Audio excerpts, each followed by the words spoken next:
Hi, this is Amy Perry, and this is my journaling activity for EDUC 6036. The assignment is shared decision making and multiple measures. Now, when I first read the title of the assignment and when I think of shared decision making, I think of PLCs. And I think about the 4 guiding questions that we use when we work together in our PLCs. And those are: what do we expect our students to learn? How will we know they are learning? How will we respond if they don't learn?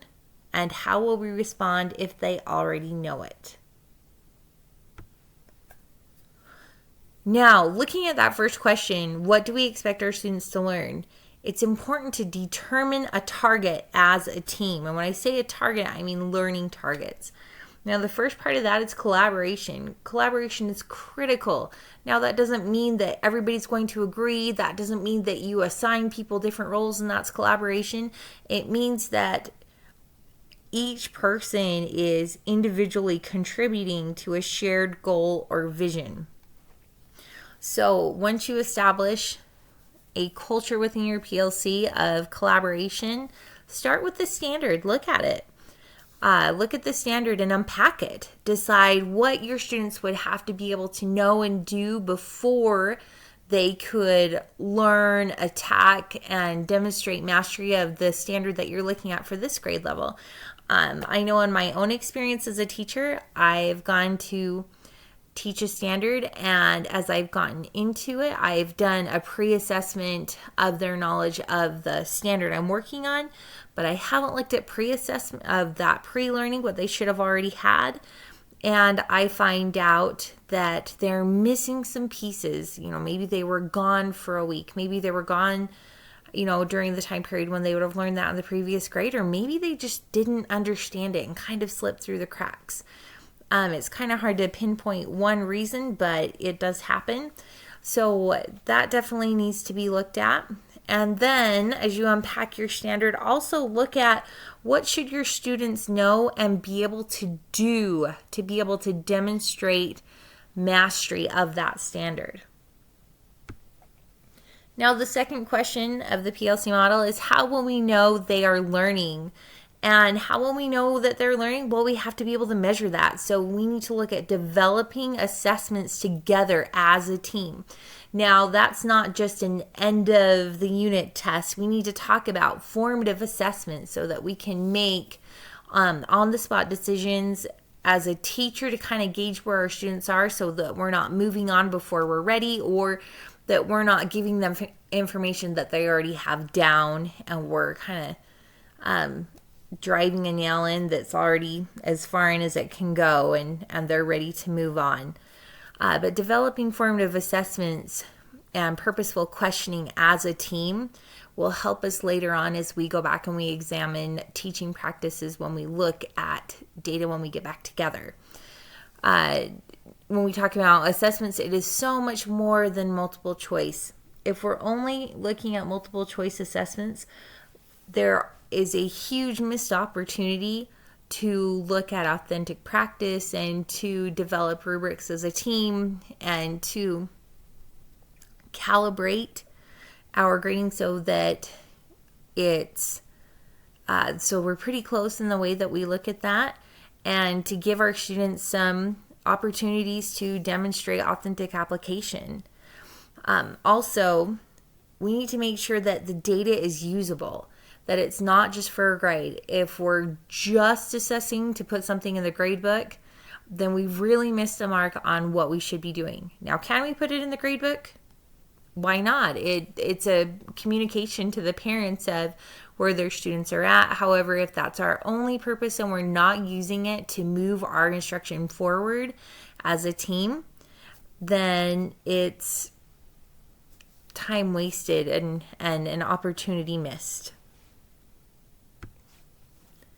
Okay, that third question, how will we respond if they don't learn? If our students aren't learning and if they're not grasping concepts, we shouldn't be moving on. So we need to be looking at how we can provide varying levels of support to the students within our room.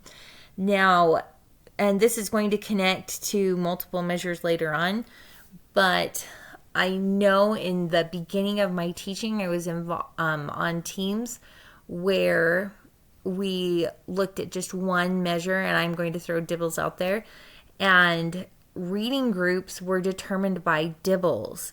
Now, dibbles benchmark is only given 3 times a year, so that meant that students really only had 2 opportunities to be grouped with their peers, which is quite unfortunate because dibbles is just one measure, and if we're only looking at a composite score, we're not really looking at what the needs of the students are.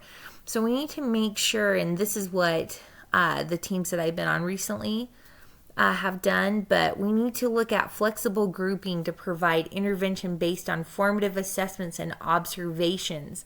Now, I've been on teams where we've done this grade-wide.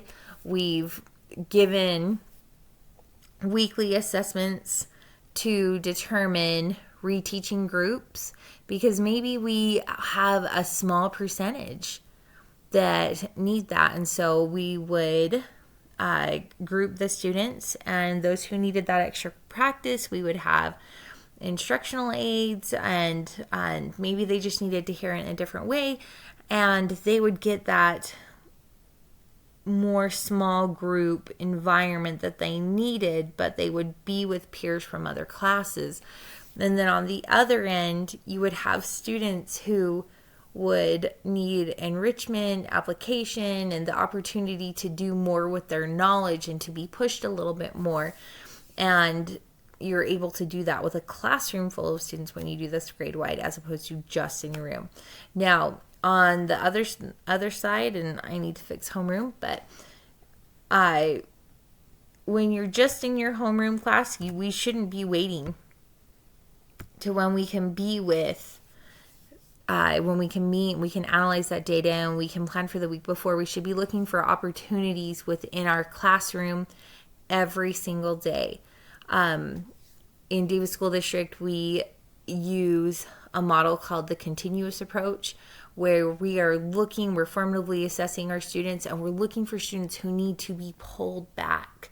And we're not pulling the same students back. It's based on need, on what we're learning right then, and we can provide extra support. Now, if that tier 1 continuous support, where we're providing grade-wide support, homeroom support, if we have tutors, if we have parents coming in, if we're doing small group and one-on-one just based on what we're learning, and we're realizing that that's not what we need to do, we definitely need to look at further assessments to target individual student needs.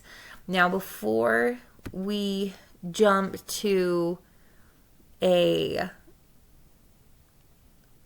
resource or special education route, we need to meet with our team, take the data, and you know what? Sometimes you're too close to the situation. Taking that student's data and taking your concerns to your team, maybe they have a different approach. Maybe they have something you haven't thought of. Maybe they've had a similar situation where they were able to help a student, and alone, we're really smart, but together we're brilliant, bright, unstoppable. And that way we can give those students, we can assess them further, and we can look to target their individual student needs so that we can provide strategic intervention. And that's when we would be looking at those research-based interventions and tracking and doing progress monitoring. Now, on the other end of the spectrum, we need to look for opportunities for enrichment. This goes along with that fourth question of how will we respond if they already know it? And I'm not going to start back over because we're a little far into this presentation and it's a little bit late. But don't move on. Focus on deeper learning. We talk about this as teachers all the time. I hear this complaint quite a bit that we have so much to teach that we're only skimming the surface. If you have kids who, have what you gave them on the surface level, give them the opportunity to go deeper. Don't move on. Go deeper, not wider. Don't give them something new to do. Don't give them a packet. Don't let them color.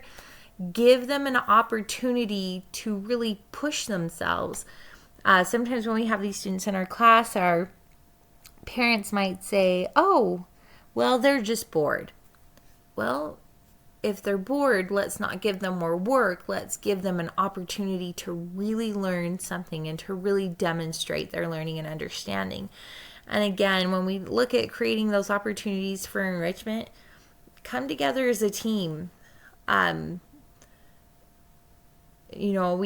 can try and create something based on the needs of that student, but your team may already have something. They may have come from different schools. They may have more experience than you. They may be coming right out of college as a new teacher, and they've had opportunities with materials and practices that we get in professional learning in the career field, but they've had an opportunity to really focus on it. So definitely go to the strengths of your team and look at how you can provide deeper learning for your students. Also, it needs to be rigorous and authentic applications. And I mentioned this just a moment ago. For a student who is ready to move on and is really needing that enrichment and extension, don't give them a longer assignment. We don't want our students to fear or turn away from excelling or shining in class because they fear the longer assignment. Give them an opportunity, to be gritty like some of our students on the other end who may be struggling. Give them something that's challenging them while not punishing them with a longer assignment because they were able to pick up on it right away. Okay, the case for multiple measures, and I mentioned this earlier in the presentation. When we only look at one measure, we get this tunnel vision that prevents us from seeing the whole picture. We should be zooming in and zooming out from different angles so that we can get an accurate picture of what that student is really strong in and where they need some extra support and where they need that strategic intervention. Also, it really is a missed opportunity to identify possible strengths to build on. If we're only looking at one measure and we're not looking at where they might be strong in, we could be creating more work for ourselves and definitely more work for the students. If we can start with those strengths and build from there, then the student is going to feel more successful. They're going to have a little bit of comfort because they're going to be working from an area where they do feel good about. And as a teacher, again, we're working smarter, not harder. It's also, if we only use a single measure, there's the possibility to misidentify areas of extra support and intervention. I used the example of DIBELS earlier, and I'm going to pull back to that. I've seen teams before who have used the composite score, and they haven't looked at subtest scores or they haven't looked at any other measures. The composite score only tells us the likelihood that a student will achieve benchmark on the next benchmark assessment. So it really doesn't give us any information other than that. So when we use just that one measure, we could be misidentifying students who actually need help, and we might be providing blanket interventions that they don't need. And we could have students in there who are getting help that they don't really need, and it's frustrating to them. But we could also be excluding students who actually needed the help, but because we didn't look at subtests and we didn't look at our observations and we didn't look at any other measures, we missed that opportunity. Anyways, this is the close of my assignment. Thank you for listening.